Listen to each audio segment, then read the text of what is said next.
तो देखो कल हमने कहा था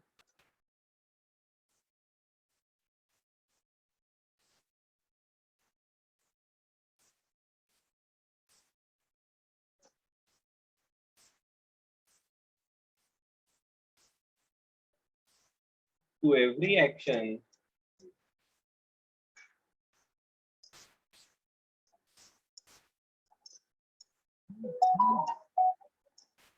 there is always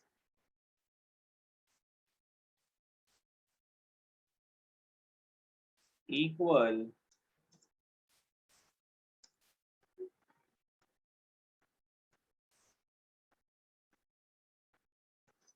in magnitude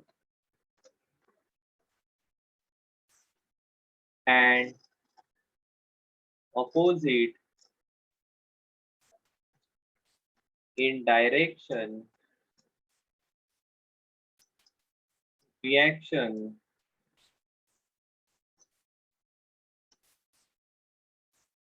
which acts simultaneously on different bodies.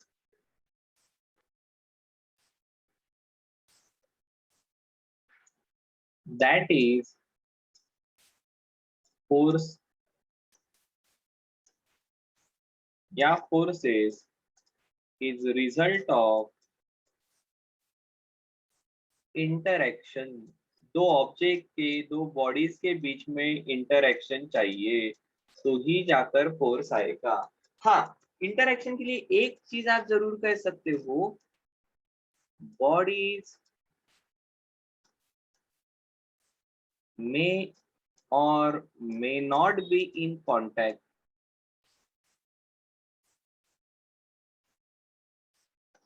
ठीक है, तो एक्चुअल स्टेटमेंट देखो, एक्चुअल स्टेटमेंट इतना ही है, to every action there is always equal and opposite reaction,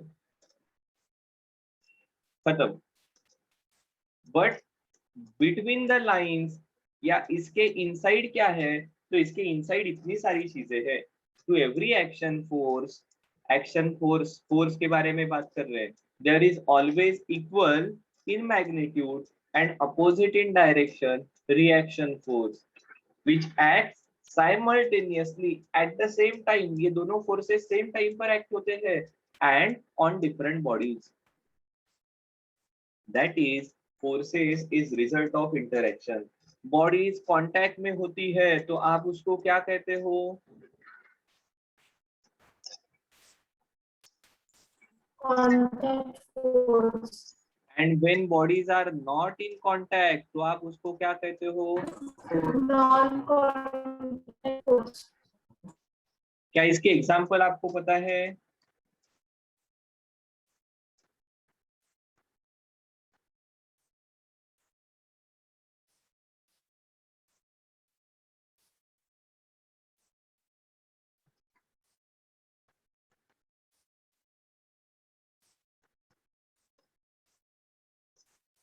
ठीक है, इलेक्ट्रोमैग्नेटिक मतलब इलेक्ट्रिसिटी से रिलेटेड या मैग्नेटिज्म से रिलेटेड।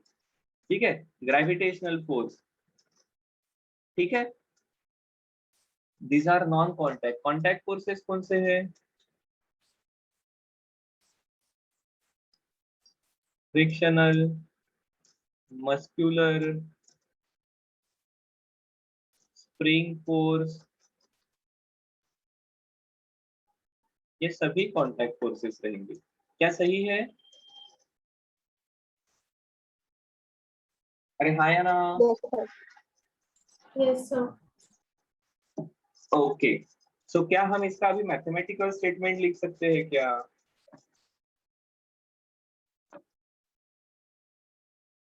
तो देखो इसका अगर मैथमेटिकल स्टेटमेंट हमें लिखना होगा तो वी कैन राइट, क्या लिख सकते हैं सर हम, F A B equal to minus of F B A. Sir क्या लिखा है ये, we have two bodies.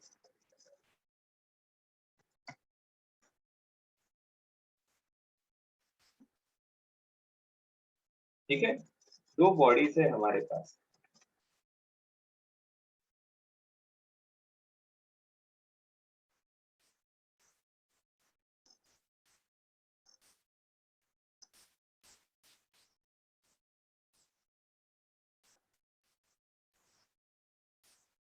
So this will be force on B by A. This is force on A by B.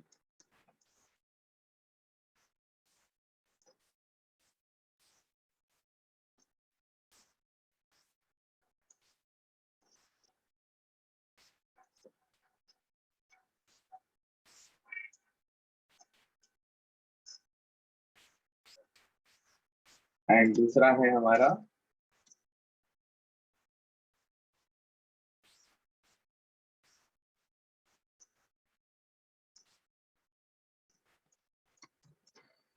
इनका magnitude same है इसलिए equal to का sign है, direction opposite है इसलिए माइनस साइन है। क्या सही है? अरे हाँ या ना? Yes, sir. अगर ऐसा है तो देखो,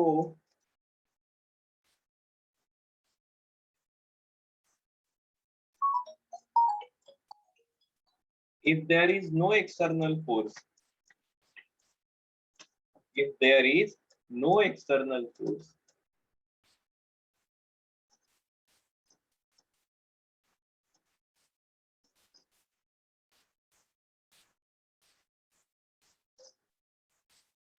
इसका मतलब हमारा ऐसा है, that is system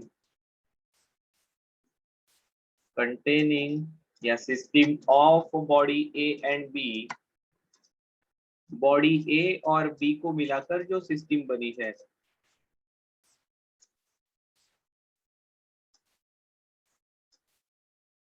is isolated system,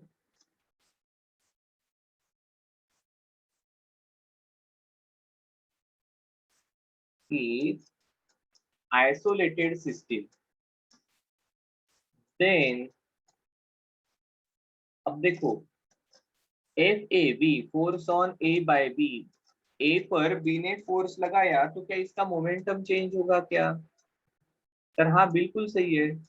therefore change in momentum of A upon delta T is equal to minus of B पर फोर्स लग रहा है, force on B by A, B पर फोर्स लगा तो बी की स्पीड वेलोसिटी चेंज होगी, तो there will be change in momentum of B upon delta T. अब आप लिखने वाले हो, क्या लिखोगे?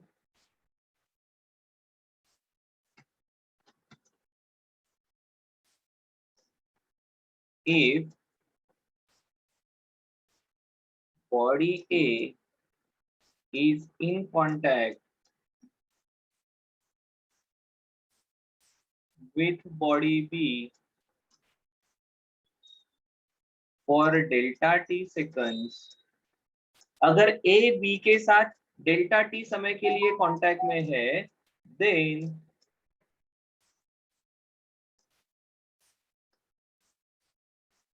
body B is also in contact with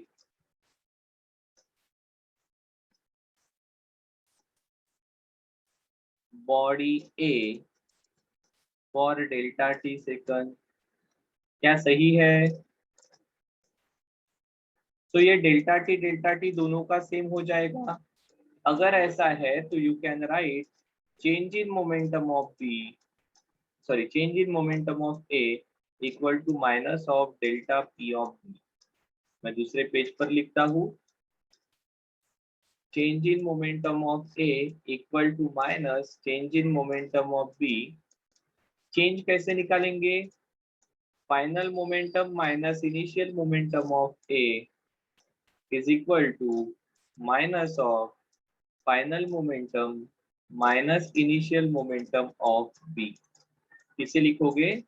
mass of A into final velocity of A, initial momentum, mass of A into initial velocity of A, minus mass of B into final velocity of B, minus mass of B into initial velocity of B। अब देखो M A into V A, ये minus अंदर गया, minus इन B V B हो गया, वो इधर आ जाएगा, प्लस हो जाएगा, माइनस इंटू माइनस प्लस, और ये राइट में गया तो पॉजिटिव हो जाएगा।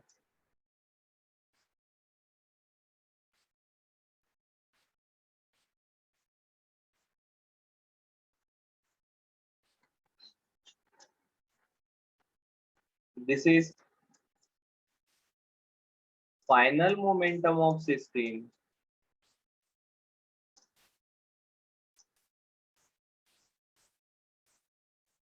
किसको कहेंगे आप?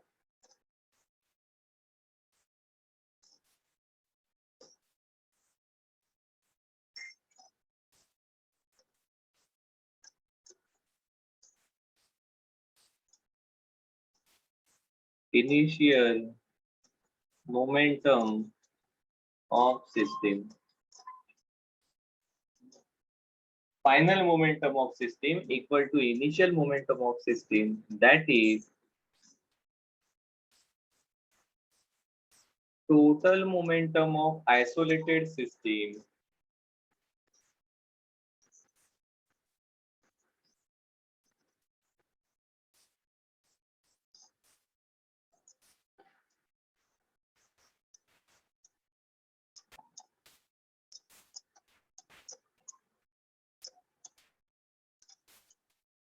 of interacting particles. Interacting word क्यों आया? इंटरैक्टिंग वर्ड इसलिए आया कि बिकॉज जो फोर्स से हमने शुरुआत की वो रिजल्ट है इंटरैक्शन का।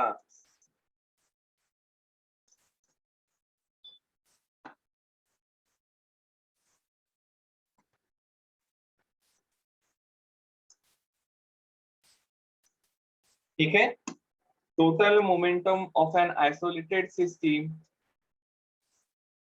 of interacting particles or bodies is conserved. इसको क्या करके आपने पढ़ा है इसके पहले? law of conservation of momentum. Exactly, this is nothing but law of conservation of momentum. Is it clear? Yes, sir. सभी के लिए? Yes, sir. ओके, चलो लिखना बाकी होगा तो लिख लो फटाक से।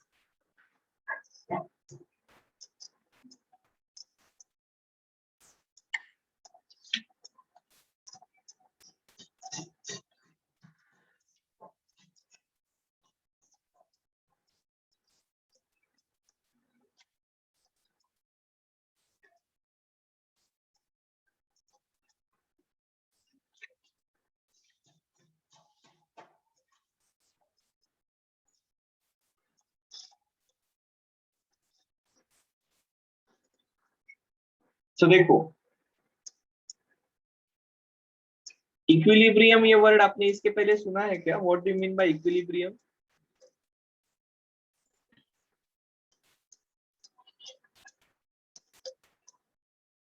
Maximum value. नहीं,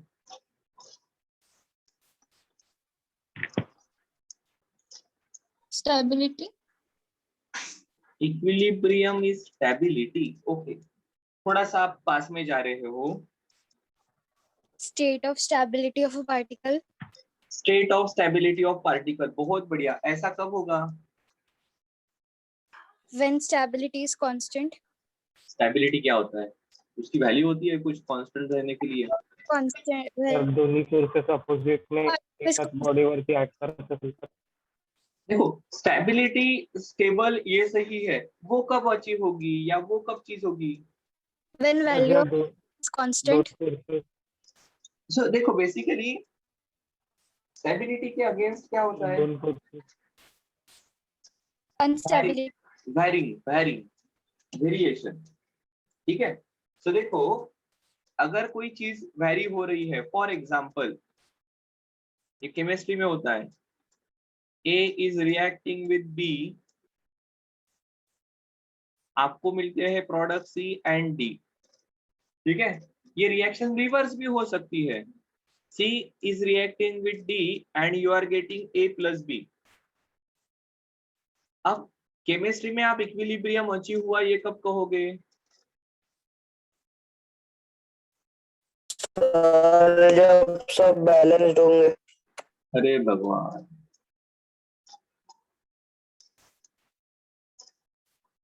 Sir, the value of particle एक constant हो जाएगी. कॉन्सेंट्रेशन या amount of ABCD is constant. इसका मतलब क्या, जब 5A 10B के साथ रिएक्ट होकर 5C एंड 7D अगर फॉर्म कर रहे हैं तो उसी मोमेंट पर ये 7D एंड 5C एक दूसरे के साथ रिएक्ट होकर 10B एंड 5A फॉर्म कर रहे हैं। सो फॉरवर्ड रिएक्शन में क्या हुआ, A की वैल्यू 5 से कम हुई, B की वैल्यू 10 से कम हुई। रिवर्स रिएक्शन में क्या हुआ या बैकवर्ड रिएक्शन में क्या हुआ, तो और यहाँ पर C और D की वैल्यू बढ़ी है, कितने से बढ़ी, C की वैल्यू 5 से बढ़ी और D की वैल्यू 7 से बढ़ी। तो उसी वक्त क्या हुआ, रिवर्स रिएक्शन में C की वैल्यू 5 से कम हुई, D की वैल्यू 7 से कम हुई एंड A की वैल्यू 5 से बड़ी है एंड B की वैल्यू 10 से बड़ी है। सो यहाँ पर भी 10 से कम हुए, यहाँ पर भी 10 से बढ़े। Amount of B in the container is constant. आप इसको कहते हो rate of forward reaction and rate of backward reaction is constant, is same. So जितने A और B रिएक्ट होकर C और D फॉर्म कर रहे हैं उतने ही C और D रिएक्ट होकर A एंड B फॉर्म कर रहे हैं। या फिर आप ऐसा कहोगे,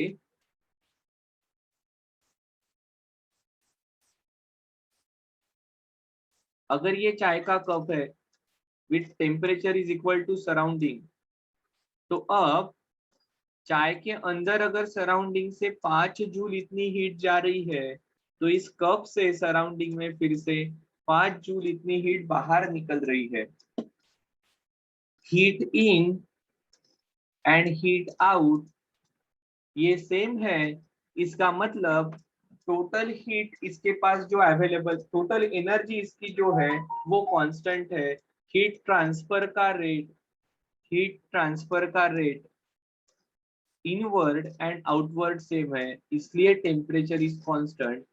आप इसे स्टेडी स्टेट या स्टेबल स्टेट कहोगे या इसे थर्मल इक्विलिब्रियम कहा जाएगा। क्या सही है? हाँ सर। सो वैसे ही एक बॉडी मैकेनिकल इक्विलिब्रियम में तब रहती है जब उसके ऊपर एक्ट होने वाले सभी फोर्सेस इनकी नेट एडिशन 0 रहेगी। देखो यहाँ पर नेट फॉर्मेशन या नेट चेंज 0 है, नेट हीट एडिशन 0 है, वैसे यहाँ पर नेट फोर्स 0 रहेगा। जैसे यहाँ पर फॉरवर्ड डायरेक्शन में एंड बैकवर्ड डायरेक्शन में जो रिएक्शन है उसका रेट सेम था, वैसे यहाँ पर फॉरवर्ड डायरेक्शन में एंड बैकवर्ड डायरेक्शन में या पॉजिटिव एक्स डायरेक्शन में एंड निगेटिव एक्स डायरेक्शन में, पॉजिटिव वाई डायरेक्शन में एंड निगेटिव वाई डायरेक्शन में लगने वाले फोर्सेस सेम रहेंगे। फॉरवर्ड रिएक्शन का रेट एंड बैकवर्ड रिएक्शन का रेट सेम है। फॉरवर्ड या positive X positive Y direction में and negative Y and negative X direction में लगने वाले फोर्सेस सेम है। Heat input is equal to heat output, इसके कारण इसका टेम्परेचर सेम है। Is it clear? Yes sir. अब इस प्रकार से forward reaction and backward reaction का rate same, heat in heat out is equal, positive X and Y direction के forces is equal to negative X and Y direction के forces. तो इसको आप कहते हो नेट 0 है। ठीक है, इसलिए आपको लगता है ये रिएक्शन हो ही नहीं रही है, इसलिए आपको लगता है यहाँ पर हीट ट्रांसफर हो ही नहीं रही है, इसलिए आपको लगता है यहाँ पर फोर्स लग ही नहीं रहा है। That is net force is equal to 0। क्या आया क्या ध्यान में? एक्चुअली ऐसा नहीं है कि रिएक्शन नहीं हो रही है, एक्चुअली ऐसा नहीं है कि हीट ट्रांसफर नहीं हो रही है। एक्चुअली ऐसा नहीं है कि बॉडी के ऊपर फोर्स नहीं लग रहा है, ठीक है। एक्चुअली ऐसा हो रहा है कि चेंज नहीं हो रहा है, हीट अंदर जा रही है पर उतनी ही बाहर निकल रही है। फॉरवर्ड रिएक्शन हो रही है बट उतनी ही बैकवर्ड रिएक्शन भी हो रही है। जितना फोर्स एक पर्टिकुलर डायरेक्शन में है उतना ही इक्वल एंड अपोजिट फोर्स उसके ऊपर लग रहा है। तो ऐसे केस को इक्विलिब्रियम कहा जाएगा, ठीक है। सो बैलेंस एंड स्टेबिलिटी ये जो वर्ड थे वो इक्विलिब्रियम के बहुत पास जाते हैं। तो हम जिसके बारे में अभी पढ़ रहे हैं in mechanics,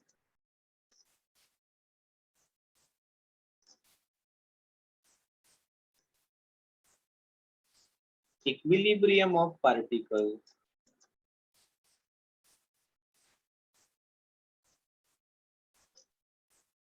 refers to the situation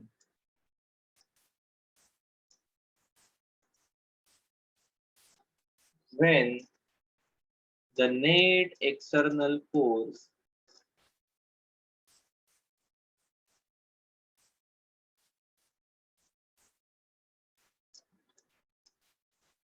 acting on the particle is, ध्यान में रखना कौन सा फोर्स,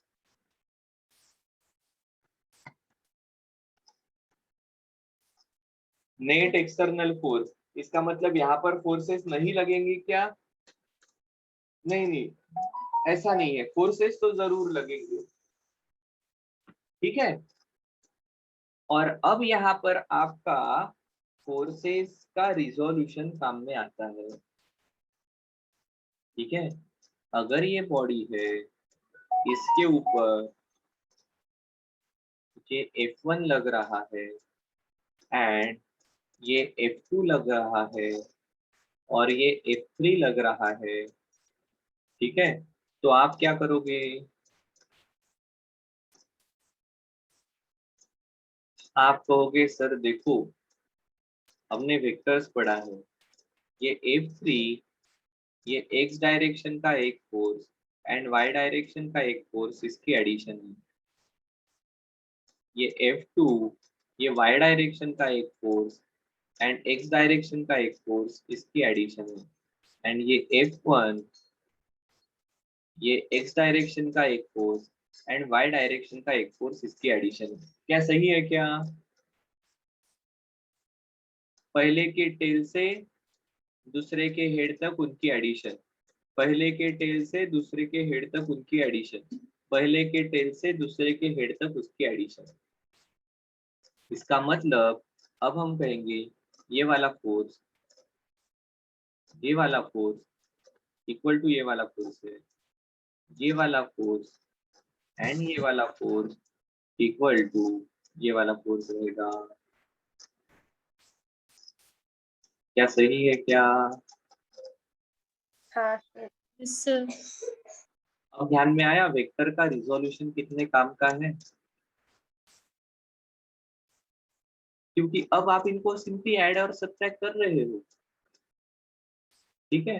अब आप इनको सिंपली ऐड एंड सब्ट्रैक्ट कर रहे हो और अब आप कह सकते हो कि सर हाँ यहाँ पर नेट फोर्स 0 रहेंगे। Is it clear?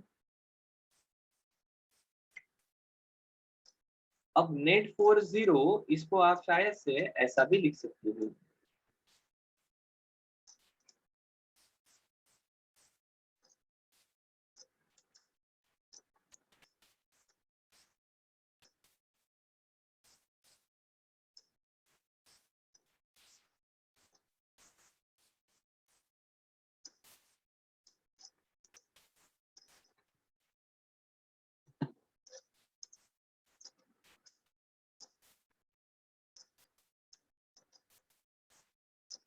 Body A will be in equilibrium.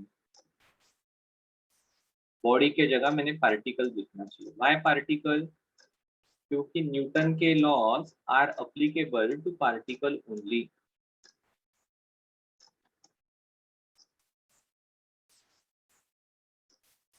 इसका मतलब आपको पता है क्या किसी को? इफ एंड ओनली इफ, फक्त आणि फक्त त्या कंडिशन मध्ये, if net force that is equal to F1 vector plus F2 vector plus F3 vector, ये नेट फोर्स 0 आएगा. Is it clear?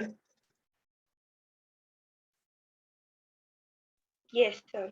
That Yes, sir. is x direction के सभी forces is equal to 0, y direction के सभी forces is equal to 0.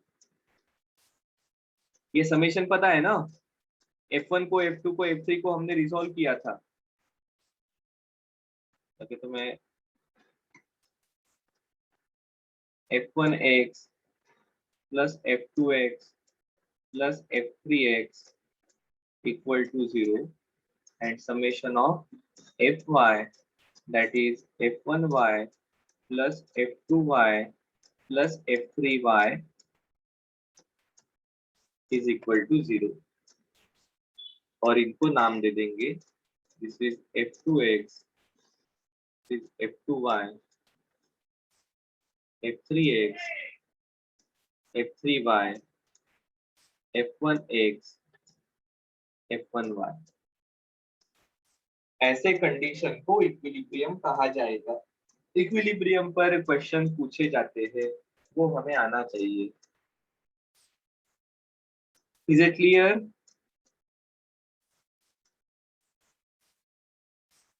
तो देखो, एक बार fast forward हम फटाफट जितना अभी तक पढ़ा है उसको रिवाइज करते हैं. क्या क्या देखा हमने शुरुआत में? हमने पहला पार्ट देखा,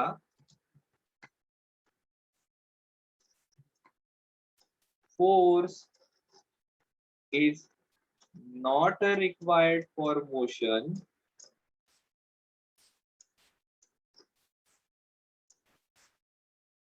but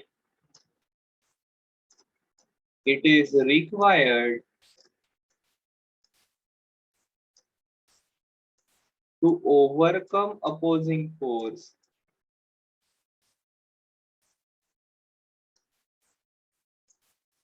and maintain body in motion. क्या सही है?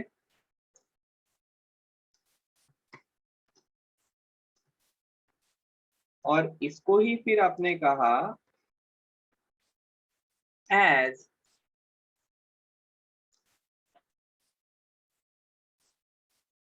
every object has a tendency to maintain its states.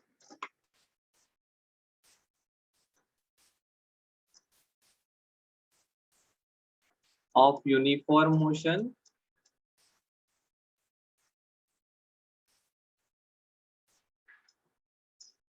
along straight line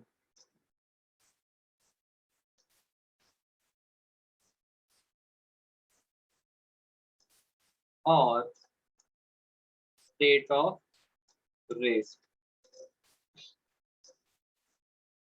इसको आपने क्या नाम दिया है? This is inertia. और इसको ही एक्सटेंड कर दिया फिर न्यूटन ने. क्या कहा? Every object has a tendency to maintain its state, that is every object continues its state of rest or state of uniform motion along straight line. कब तक ऐसा होगा? Unless and until some external force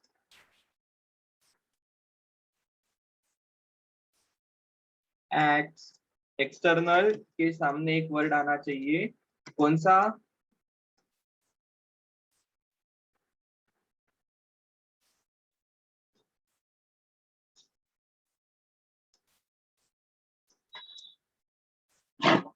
क्या clear है क्या?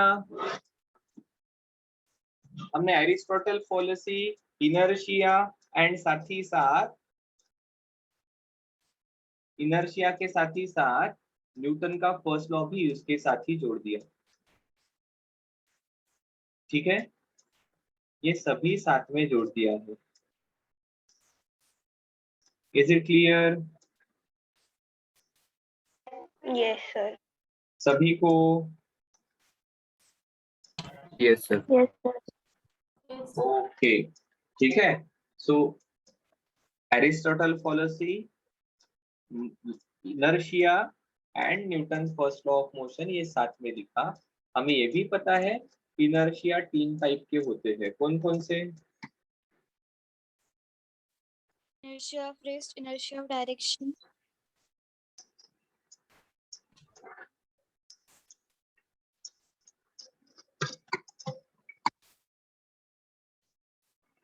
Inertia of rest, inertia of motion, inertia of direction. Rest पर है तो रेस्ट में रहेगा, मोशन में है तो मोशन में रहेगा, एक डायरेक्शन मेंटेन करेगा। फिर हम आए मोमेंटम पर। क्या देखा मोमेंटम के बारे में?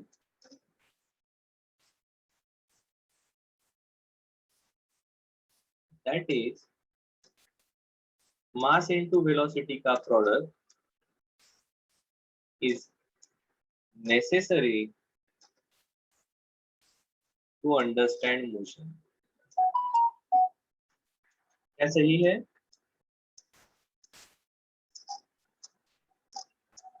To understand motion, otherwise motion understand करना बड़ा मुश्किल है। ठीक है, और फिर हमने सेकंड लॉ लिखा, rate of change of momentum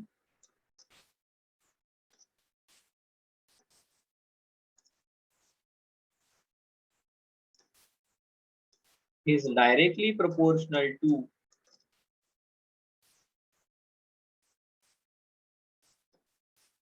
applied force and takes place in the direction of force। क्या सही है?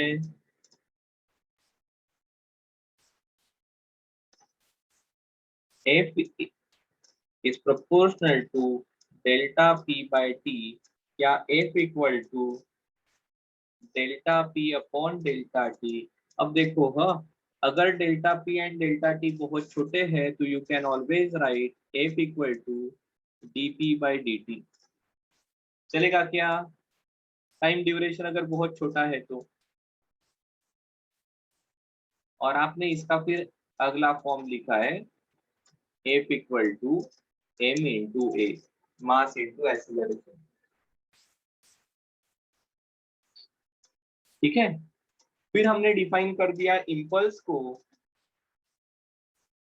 Impulse is equal to f into dt, which is actually change in momentum, या impulse equal to f dt, which is actually delta p। ठीक है, इसको आप integrate कर सकते हो। एंड फाइनली आए हम फोर्सेस exist in pair। अकेला force is not possible, act simultaneously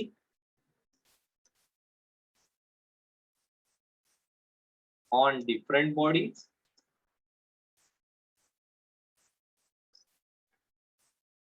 magnitude same रहेगा,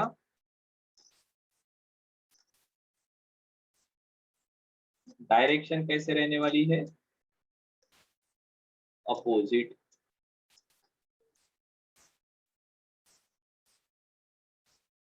F A B equal to minus of F B A, और इसको यहां से ही आपको मिल गया principle of conservation of momentum. वो क्या कहता है?